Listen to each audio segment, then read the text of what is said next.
দিগন্ত বিস্তৃত চাঁপাইনবাবগঞ্জের আম বাগানগুলো যেন সবুজে রাঙিনা।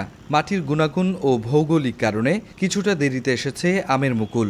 তবে গুটি অবস্থায় বিপত্তির শুরু। কখনো খরতাপ রোদে, কখনো প্রচণ্ড কুয়াশায় গাছ থেকে ঝরেছে আমের গুটি। অন্যদিকে বেড়েছে পাতামোড়া, হপার পোকা ও ফ্রুট বোরা পোকার আক্রমণ।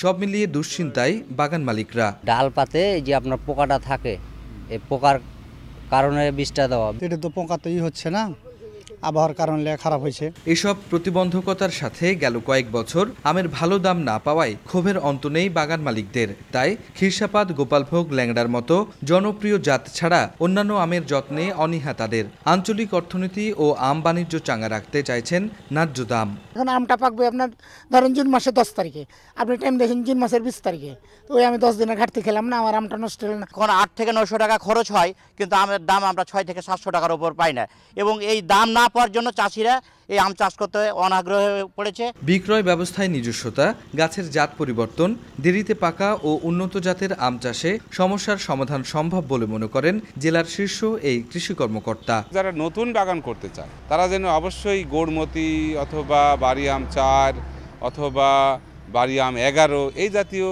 বিলম্বের আম বেছে নেয়। চলতি বছর প্রায় 32,000 হেক্টর জমির বাগান থেকে 3 লাখ মেট্রিক টন আমের উৎপাদন লক্ষ্যমাত্রা নির্ধারণ করেছে জেলা কৃষি বিভাগ।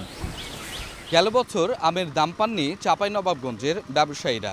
তাদের দাবি, এ কারণে সার কীটনাশকের দোকানে ঋণের টাকা এখনও শোধ হয়নি তাদের।